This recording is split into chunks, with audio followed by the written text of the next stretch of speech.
कैसे हैं सभी दगड़िए? खूब बढ़िया होंगे, मौज में होंगे। बढ़िया होना चाहिए, मौज भी होनी चाहिए। इधर आप सब ने अपने अपने नगरों में अपने अपने लिए वार्ड मेंबर भी चुन लिए हैं और अपने अपने लिए अध्यक्ष भी चुन लिए हैं। अब उम्मीद की जा सकती है कि 5 साल तक वो निरंतर आपकी सेवा करेंगे। ये 5 साल क्या करेंगे, ये 5 साल के गर्भ में हैं। फिलहाल चुनाव हो चुके हैं। बागेश्वर में जिला नगर पालिका का जो चुनाव अभी हुआ है वो बड़ा रोचक था। रोचक इसलिए था कि शुरुआती दौर में बहुत से प्रत्याशी मैदान में थे, दावेदारी कर रहे थे। अंत में 3 प्रमुख दावेदार बचे। 2 दावेदार राष्ट्रीय पार्टी से थे और तीसरा दावेदार राष्ट्रीय पार्टी को छोड़कर निर्दलीय रूप से सामने मैदान में आया। और उसके मैदान में आने के पीछे अगर कोई कारण था तो सम्मान के लिए मैदान में आया। कांग्रेस ने इसी नौजवान को घोषित किया था कि हमारा प्रत्याशी होगा, लेकिन घोषणा के ठीक 3 दिन के बाद बिना उसको विश्वास में लिए हुए यह कह दिया गया कि अब दूसरा प्रत्याशी हमने रख दिया है और आप अब प्रत्याशी नहीं रहे। और ये बात प्रत्याशी के दिल में आ गई तो निर्दलीय रूप से मैदान में उतर गया। चुनाव हुए। इस बार के चुनावों में भारतीय जनता पार्टी की शुरुआत, राष्ट्रीय पार्टी है और मजबूत संगठन वाली पार्टी है, तो 1,500 वोट से होती है। कांग्रेस संगठन के मामले में भाजपा से बहुत पीछे है और बौनी भी है। और क्योंकि निर्दलीय प्रत्याशी कांग्रेस छोड़ चुका था तो उसके साथ सारा यूथ, जो मजबूत यूथ था, जो मोहल्लों में जाके काम कर सकता था, वो भी निर्दलीय के साथ चला गया था। उस स्थिति में कांग्रेस की जो शुरुआत होती है तो वो 750 वोट से होती है उस स्थिति में। और तीसरा प्रत्याशी निर्दलीय, जिसकी शुरुआत अपने ही परिवार के 8-10 वोटों से गिनती से होती है। 3 प्रत्याशी मैदान में थे। चुनाव परिणाम जब सामने आए तो भारतीय जनता पार्टी का प्रत्याशी 1000 मतों से चुनाव जीत गया। दूसरे नंबर पर निर्दलीय प्रत्याशी रहा, जिसको बेआबरू के साथ दिया हुआ चुनाव का निशान छीन लिया था, वो प्रत्याशी था। तीसरे नंबर पर कांग्रेस रही, जो पहले प्रत्याशी से आधे वोट भी नहीं ला पाई। कांग्रेस की ओर से अब सोशल मीडिया में जो बयान आ रहे हैं वो कुछ इस प्रकार से आ रहे हैं कि मानो कुंभ से नहा के लौटे हों और धार्मिक हो गए हों। भारतीय जनता पार्टी फूलकर कुप्पा है, विजय जुलूस निकल रहे हैं, बधाइयों के तांते लगे हैं। निर्दलीय प्रत्याशी ने घोषणा की है कि वो जनता के बीच में संघर्ष करते रहेंगे और जनता ने, वो भले ही 1000 वोट से हार गए, लेकिन जनता ने उनको जो सम्मान दिया है उस सम्मान में वो कमी नहीं आने देंगे। ये है बागेश्वर का उपचुनाव का चुनाव। और बागेश्वर का यही चुनाव निश्चित रूप से विधानसभा की ओर भी इशारा करता है।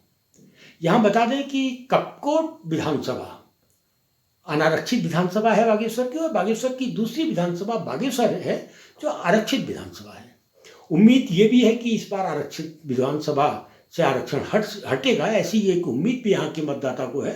लेकिन ये उम्मीद पिछले चुनाव से पहले भी थी, उससे पहले चुनाव में भी थी, और इधर 30-35 साल से ये उम्मीद यहाँ के मतदाता को रहती है कि शायद इस बार अनारक्षित हो जाए। लेकिन कपकोट विधानसभा यहाँ अनारक्षित है और वर्तमान में उसमें लंबे समय से, अगर जैसे कहूँ कि राज्य बना है तब से अब तक सिर्फ 5 साल के लिए ही कांग्रेस का प्रत्याशी वहां पर विधायक के रूप में चुना गया, वरना वो भारतीय जनता पार्टी का अपना एक गढ़ है। लेकिन इस बीच में भारतीय जनता पार्टी के पास चेहरों का अकाल धीरे धीरे पड़ने लगा है, और यही वो अकाल है जिस अकाल के रहते बागेश्वर की नगर पालिका का चुनाव और उसका परिणाम कुछ इशारा करने के लिए विवश करता है। बागेश्वर में जो नगर पालिका के अध्यक्ष बने हैं सुरेश खेतवाल, वो मूल रूप से आरे गांव के रहने वाले हैं। और आरे गांव बागेश्वर से लगा हुआ गांव है, लेकिन कपकोट विधानसभा का ही गांव है। या यूं कहें कि जब हम बागेश्वर से कपकोट विधानसभा में प्रवेश करते हैं तो वो पहला गांव कपकोट का आरे ही बनता है। और जब हम आर्य गांव की बात करते हैं तो वो एक प्रकार का प्रतिनिधित्व कर जाता है पुंगर घाटी का।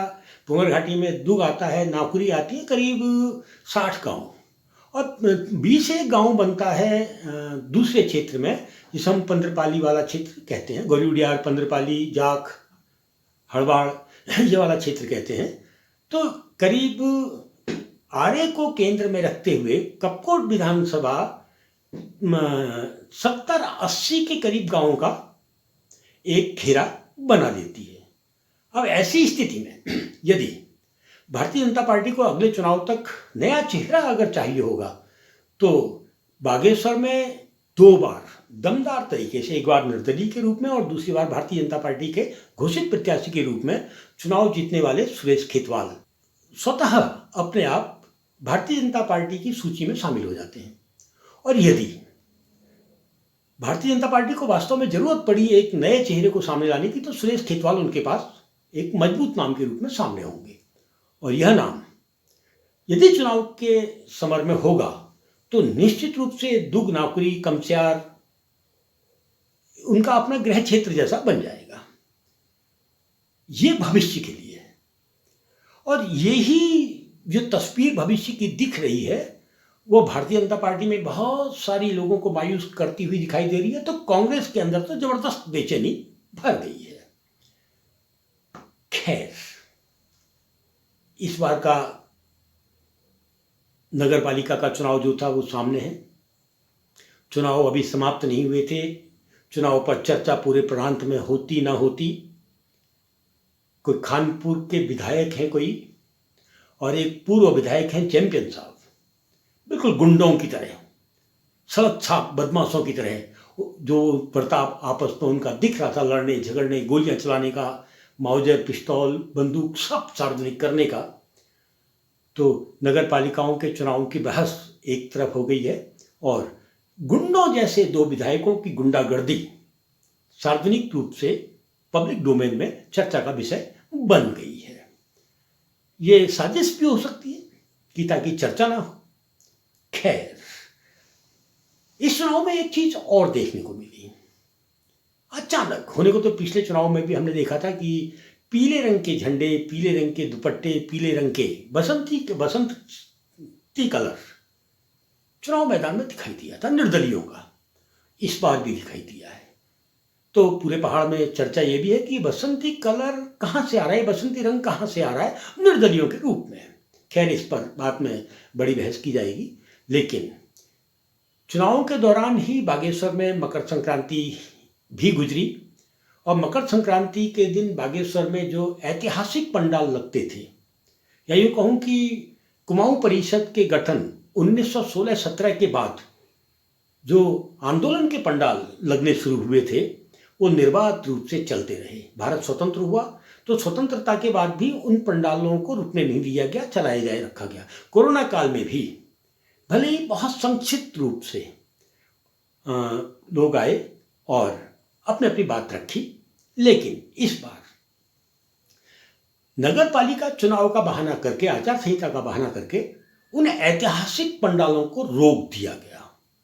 बागेश्वर में 3 संगठन हैं, सवाल संगठन, प्राधिकरण हटाओ मोर्चा और तीसरे बार से जुड़े हुए हमारे कुछ मित्र हैं।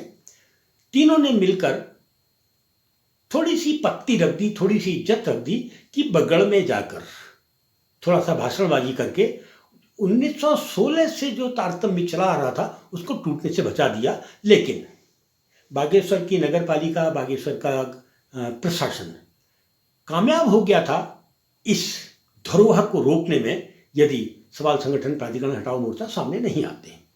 बात यहीं तक समाप्त नहीं होती है। खादी गांधी के साथ जुड़ा होता है और बागेश्वर में जो नुमाइश शब्द है, नुमाइश खेत, वो खादी की नुमाइश से ही सार्वजनिक होता है। और खादी का मतलब गांधी, गांधी का मतलब, खादी का मतलब स्वतंत्रता संग्राम का एक हस्ताक्षर। स्वतंत्रता संग्राम के दौरान गांधीवादी, तब कांग्रेस नहीं थी बल्कि गांधीवादी, यानी 1916 से पूर्व, तो गांधी जी की खादी की टोपी पहनकर और खादी के वस्त्र, स्वदेशी वस्त्र बेचने के रूप में नुमाइश लगाया करते थे। और वो नुमाइश एक बार अंग्रेजों ने रोकने की कोशिश की थी तो लोगों ने उठा के बिलियनर के पास उस नुमाइश को लगाकर नुमाइश लगाने के तारतम्य को जिंदा रखा था। भारत स्वतंत्र हुआ तो इस नुमाइश को विकास की प्रदर्शनी के रूप में जीवित रखा गया। लेकिन इस बार के मेले में नगर पालिका सिर्फ अधिक स्टॉल लगाकर दुकानदारों को बेचकर बांटकर अधिक पैसा कमाने के चक्कर में असल जो पंडाल होते थे, स्टॉल होते थे नुमाइश के, जिसमें सरकार की उपलब्धियां होती थीं, वो इस बार नहीं लगाए गए और कहा गया कि आचार संहिता है। भाई सामा की गोभी अगर आती और उत्कृष्ट गोभी, सामा से उत्कृष्ट मूली अगर आती, बहुत अच्छे कढ़ाई किए हुए वस्त्र अगर आते, वो नुमाइश में रखे जाते। सरकार की उपलब्धि अगर नुमाइश में रखी जाती कि किस तरीके से वन विभाग ने दानपुर क्षेत्र में कीवी की क्रांति की है, तो इससे कौन सा आचार संहिता, नगर पंचायत की आचार संहिता प्रभावित हो रही थी? इस सवाल का जवाब ना तो उद्घाटन करने वाले कमिश्नर साहब दे गए और ना ही जिले के जिलाधिकारी दे पा रहे हैं और ना ही नगर पालिका। लेकिन इस बार गांधी के साथ जुड़े हुए नुमाइश के हस्ताक्षरों को मिटाने की पूरी कोशिश की गई, या यूं कहा जाए कि मिटा ही दी गई। वो तो अंतिम समय पर जब कमिश्नर साहब से कहा गया कि आप मेले का उद्घाटन करेंगे, तो उन्होंने पूछा कि मैं स्टॉल में किसका उद्घाटन करूंगा, तो बड़ी बेशर्मी के साथ खड़े खड़े 3-4 स्टॉल, वो भी समूहों के स्टॉल, ऐसी जगह में खड़े कर दिए जहां पर मेले का केंद्र होता ही नहीं है, जहां लोग कम ही जाते हैं। सिर्फ कमिश्नर साहब को खुश करने के लिए किया गया। कमिश्नर साहब ने मेले का उद्घाटन किया। जैसा कि एक इतिहास के छात्र से उम्मीद होती है कि बहुत अच्छा बोलेंगे, तो वो उम्मीद में तो खरे नहीं उतरे। लेकिन उन्होंने जो गाना गाया, झन दिया बाजू छाना बिलोरी, वो गाना बागेश्वर के ही एक गाने को लेकर है। उसमें कोई लड़की कह रही है कि मेरी छाना बिलोरी में मेरा विवाह मत करना पिताजी, क्योंकि वहाँ बहुत गर्मी होती है। तो वो अपमानित महसूस करते हैं छाना बिलोरी के लोग, इसलिए वो चिढ़ते भी हैं इस गाने से, चाहते हैं कि इसको सार्वजनिक मंच में न गाया जाए। लेकिन कुमाऊं के कमिश्नर जो IAS होते हैं, अगर उस गाने को मंच में आके गा रहे हैं, नी दिया बाजू छाना बिलोरी, तो निश्चित रूप से बागेश्वर तो आहत हुआ ही होगा, क्योंकि छाना बिलोरी बागेश्वर का ही गाँव है। खैर दोस्तों, इस बार उत्तरायणी के बाद 26 जनवरी तक नुमाइश खेत को पूरा खाली करा दिया जाता था, ताकि गणतंत्र दिवस के कार्यक्रमों में कोई दिक्कत ना हो।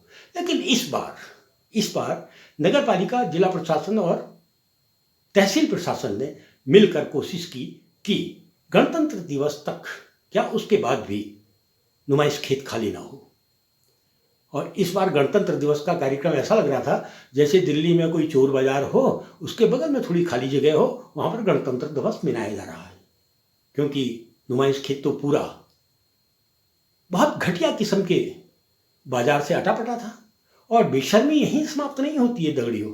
बेशर्मी तो ये थी कि नुमाइश खेत में स्वराज भवन पर गांधी की जो मूर्ति है, वो गांधी जो स्वदेशी का प्रचार सबसे पहले देश के अंदर करते हैं, वो गांधी जो खादी की बात करते हैं, उस गांधी की मूर्ति के चारों ओर, उस गांधी की मूर्ति की दीवार के अंदर कॉस्मेटिक से बनने वाले दनकालीन का एक व्यापारी बैठा था। हर साल बैठता है, इस साल भी बैठा था।